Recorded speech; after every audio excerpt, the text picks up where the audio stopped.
Capítulo 25. 10 anos antes, Universidade de Lockland. Victor não reviveu Andy. Não tentou. Sabia que deveria tentar, ou pelo menos deveria querer tentar. Mas a última coisa de que precisava era de mais provas de que estivera na cena do crime. Ele engoliu em seco, estremecendo tanto com sua capacidade de ser tão racional num momento como este, quanto com o termo que havia lhe ocorrido, cena do crime. Além do mais, ele sentia que Andy estava morta. Não havia carga, não havia energia. Sendo assim, fez a única coisa em que pôde pensar. Ligou para Eli. Onde você está, Vele? Uma porta de carro bateu ao fundo. Você acha essa merda engraçada? Andy morreu. Victor não sabia ao certo se contaria isso ou não, mas as palavras se formaram e saíram da sua boca antes que ele conseguisse impedi-las.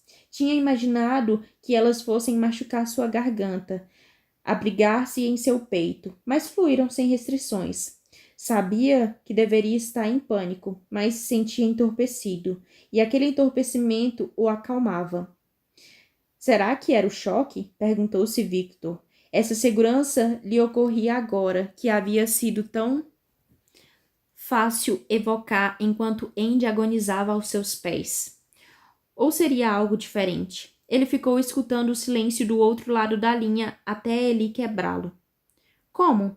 Foi um acidente, respondeu Victor segurando o celular de modo que conseguisse vestir a camisa. Ele precisara dar a volta no corpo de Andy para pegá-la. Não olhou para baixo. O que foi que você fez? Ela estava me ajudando com o experimento. Eu tive uma ideia e deu certo e... O que você quer dizer com deu certo? O tom de voz de Eli ficou gélido. Eu quero dizer que deu certo dessa vez. Deixou Eli absorver a informação. Era evidente que ele tinha entendido, porque ficou em silêncio. Estava ouvindo. Victor conseguira a atenção dele e gostava disso. No entanto, ficou surpreso por ele parecer mais interessado no experimento que em Andy. Andy, que sempre mantivera seus monstros longe dele. Andy, que sempre ficara no caminho entre os dois. Não. Ela havia sido mais que uma distração para ambos, não é?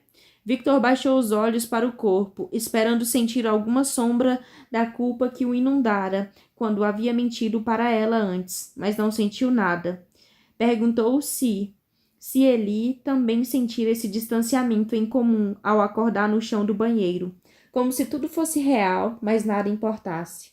Me conta o que aconteceu, pressionou Eli, perdendo a paciência. Victor passou os olhos pela sala, observando a mesa, as correias, as máquinas que antes zumbiam, mas que agora pareciam estar com os fusíveis queimados. O lugar estava todo às escuras. Onde você está? Esbravejou ele depois de perceber que Victor não respondia à primeira pergunta. No laboratório, respondeu Victor. A gente estava... A dor surgiu do nada. Uma pulsação acelerou o ar, se agitou, e no segundo seguinte, Victor se curvou para a frente. A dor precipitava sobre ele, através dele, iluminava sua pele e seus ossos, e cada centímetro de músculo no caminho. Vocês estavam o quê? Exigiu saber Eli. Victor se apoiou na mesa, sufocando um grito. A dor era terrível, como se cada músculo do seu corpo estivesse contraindo, como se ele estivesse sendo eletrocutado outra vez. Para, pensou Victor. Para, implorou. Quando por fim imaginou a dor como um interruptor e a desligou, ela desapareceu. Sua pulsação diminuiu, o ar ficou rarefeito, e ele não sentiu nada. Victor ficou ofegante, atordoado. Tinha deixado o telefone cair no chão. Estendeu uma mão trêmula e levou o aparelho de volta à orelha. Eli estava praticamente aos gritos. Olha, dizia ele, só fica onde está. Eu não sei o que você fez, mas fica onde está. Está me ouvindo? Não sai daí. E Victor poderia até ter obedecido, se não tivesse ouvido o clique duplo. A linha telefônica do apartamento deles tinha sido fornecida pela universidade. Ela emitia um clique duplo, baixinho, quando alguém tirava o gancho da parede. Neste momento, enquanto Eli falava com ele no celular e o mandava ficar onde estava, e Victor tentava vestir o casaco, ele conseguiu distinguir aquele clique duplo ao fundo, franziu o senho. Um clique duplo seguido por 3 teclas tonais. 911. Não sai daí, pediu ele de novo, já estou a caminho. Victor assentiu com cautela, esquecendo-se de como era fácil mentir quando não tinha que encarar o rosto de Eli. Tudo bem, eu te espero aqui. E desligou. Victor terminou de colocar o casaco e deu uma última olhada na sala. Tudo estava muito confuso, exceto pelo corpo. Não parecia ter ocorrido um assassinato ali, mas o cadáver contorcido de Andy indicava que a morte não havia sido natural. Ele pegou um lenço umedecido de uma caixa no canto e limpou as barras da mesa, resistindo ao impulso de limpar cada objeto da sala. Se o fizesse, aí sim pareceria a cena de um crime. Sabia que suas digitais estavam nesse laboratório, em algum lugar. Apesar de ter sido bastante cauteloso, sabia também que provavelmente estaria na gravação das câmeras de segurança. Entretanto, não havia mais tempo. Victor veio e saiu do laboratório e correu.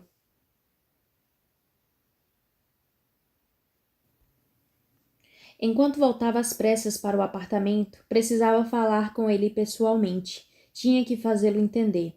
Ficou maravilhado com seu estado físico. Se sentia ótimo.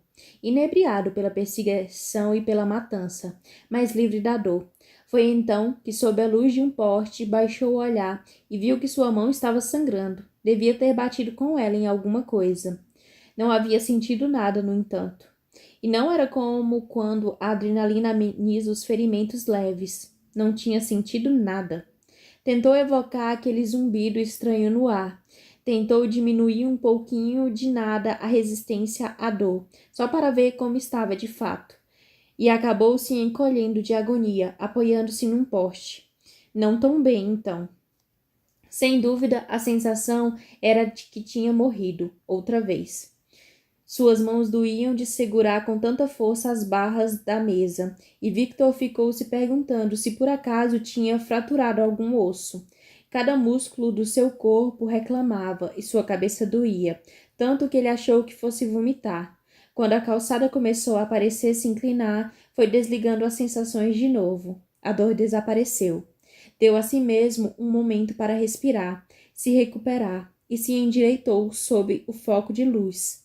Não sentia nada, e agora nada parecia maravilhoso, nada parecia divino. Inclinou a cabeça para trás e riu. Não uma daquelas risadas maníacas, nem mesmo uma risada alta, uma risada que parecia mais uma tosse, uma baforada de espanto.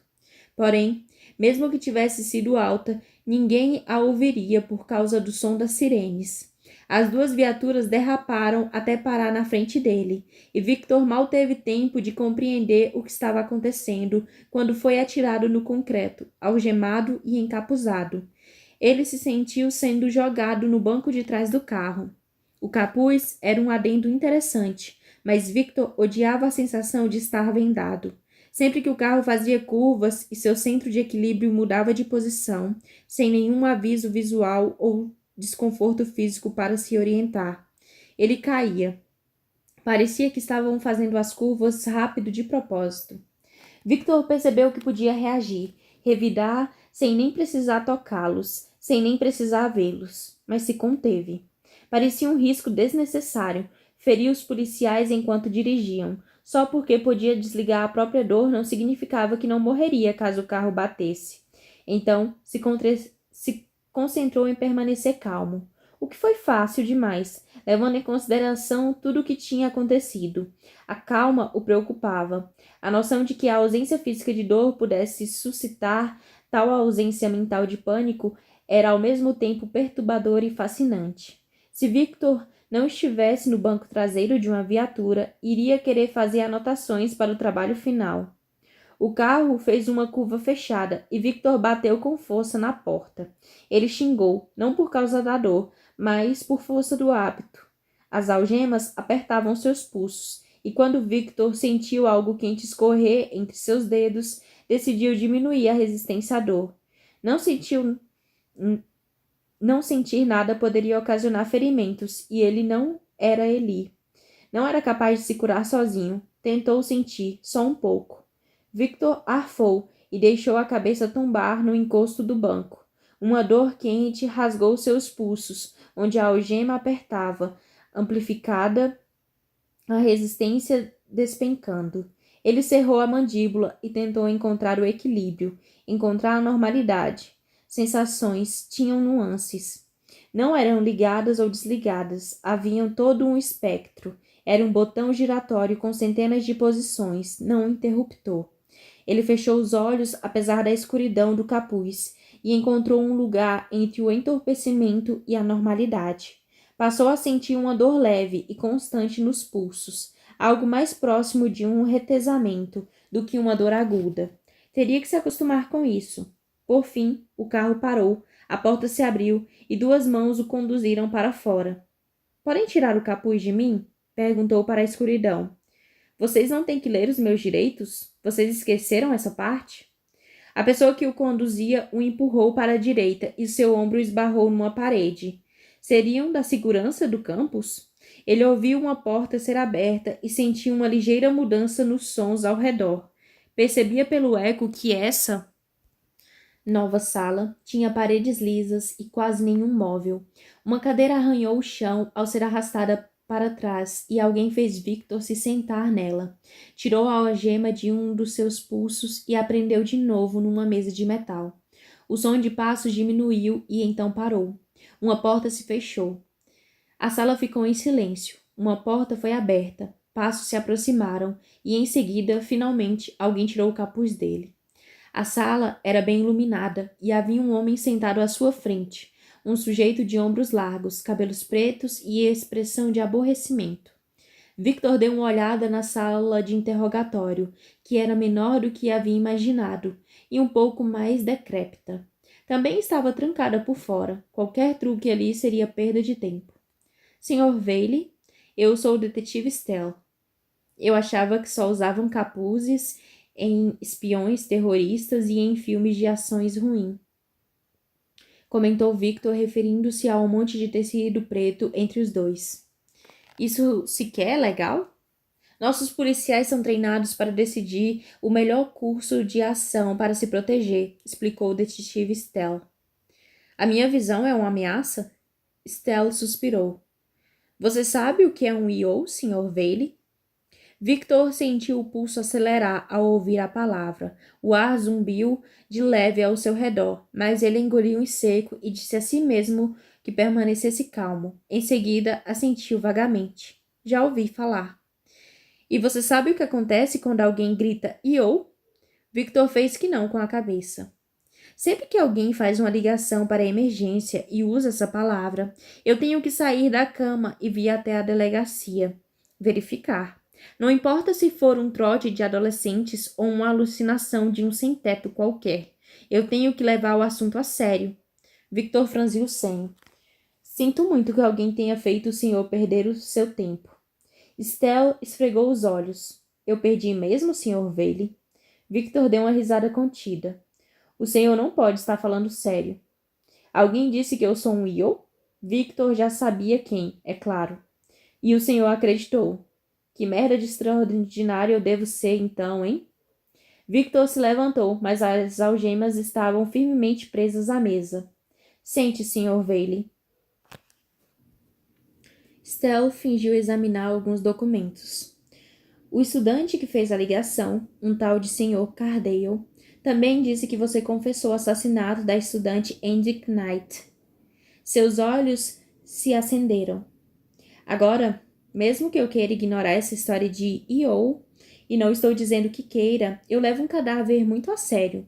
E é com isso que estamos ocupados lá na Faculdade de Engenharia de Lockland. Então existe alguma verdade nisso tudo? Victor se sentou e respirou fundo. Em seguida, balançou negativamente a cabeça. Ele estava bêbado. É mesmo? Stell não pareceu muito convencido. Victor observou uma gota de sangue pingar das algemas em cima da mesa. Ele teve o cuidado de observar a primeira, a segunda e a terceira gota enquanto falava. Eu estava no laboratório quando Andy morreu. Ele sabia que as câmeras de segurança mostrariam ao menos isso. Eu precisava escapar de uma festa e ela foi me buscar. Não queria voltar para casa e ela disse que tinha trabalho a fazer. A gente estava na época dos trabalhos de conclusão de curso, sabe? Então eu fui com ela para o laboratório de engenharia.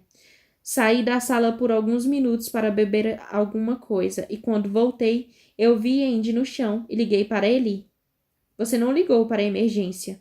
Eu estava transtornado, agoniado. Você não parece agoniado. Não, agora eu estou puto, em choque e algemado a uma mesa.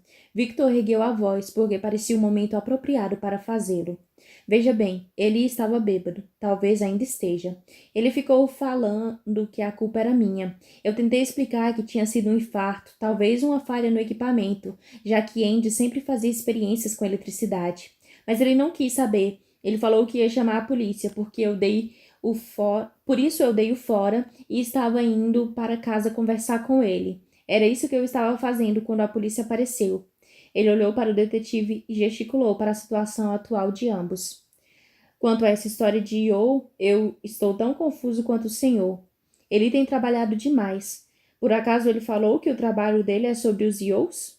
O cara anda obcecado por eles, paranoico, fica sem comer, sem dormir, só trabalhando mais e mais nas teorias dele. Não, respondeu Estelle, do outro lado da mesa, fazendo uma anotação. O Sr. Cardeio se esqueceu de mencionar isso. Ele terminou de escrever e deixou a caneta de lado. Isso é loucura, continuou Victor. Eu não sou um assassino, nem um I.O. Eu sou um estudante de medicina. Pelo menos a última afirmação era verdadeira. Estelle olhou para o relógio. Vamos manter o senhor numa cela até amanhã, explicou ele. Enquanto isso, eu vou enviar alguém para dar uma olhada no Sr. Cardeio, testar o nível de álcool no sangue dele e pegar um depoimento completo pela manhã. Pela manhã, se tivermos provas de que o testemunho do Sr. Cardeio está comprometido e se não houver nenhuma evidência de que o senhor tinha ligação com a morte de Angela Knight, nós o deixaremos ir embora. O senhor ainda será um suspeito, está entendido? É tudo o que posso fazer no momento. Está bom assim? Não, não estava nada bom, mas Victor teria que se contentar com isso. O capuz ficou na mesa enquanto um policial o levava para a cela. Durante o caminho, ele prestou bastante atenção ao número de policiais e de portas, e no tempo que levava até chegar à área de encarceramento. Victor sempre foi bom em solucionar problemas. Os dele certamente haviam aumentado, mas as regras se aplicavam. Os passos para solucionar um problema, fosse de matemática elementar ou a fuga de uma delegacia, continuavam os mesmos. Era uma simples questão de entender o problema e escolher a melhor solução. Victor se encontrava numa cela. Era pequena, quadrada e vinha acompanhada de grades e de um homem com o dobro da idade dele, cheirando a urina e tabaco. Havia um guarda lendo jornal no fim do corredor. A solução mais óbvia era matar o colega de cela, chamar o guarda e matá-lo também. A alternativa era aguardar até o dia seguinte e torcer para que ele falhasse no teste do bafômetro. Que as câmeras de segurança se limitassem à entrada do laboratório e que não tivesse deixado nenhuma prova material que o ligasse à morte na cena do crime. Escolher a melhor solução, na verdade, dependia da definição que se tinha de melhor. Victor estudou o homem jogado na cama e começou a pensar.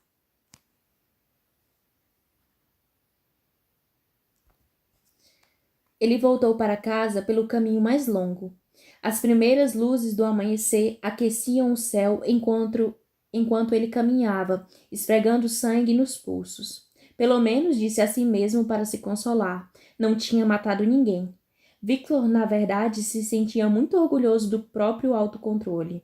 Tinha chegado a pensar por um momento que seu colega de cela fumante pudesse ter morrido, mas o sujeito ainda estava respirando da última vez que Victor o verificou. Admitia que não quisera chegar muito perto. Ao caminhar para casa, sentiu algo molhado no rosto e tocou na pele logo abaixo do nariz. A mão saiu vermelha. Victor limpou com a manga e fez uma anotação mental para tomar mais cuidado. Havia feito muito esforço numa noite só, ainda mais levando em consideração que tinha morrido pouco antes. Dormir. Dormir ajudaria. Mas isso teria que esperar, porque primeiro precisava lidar com Eli.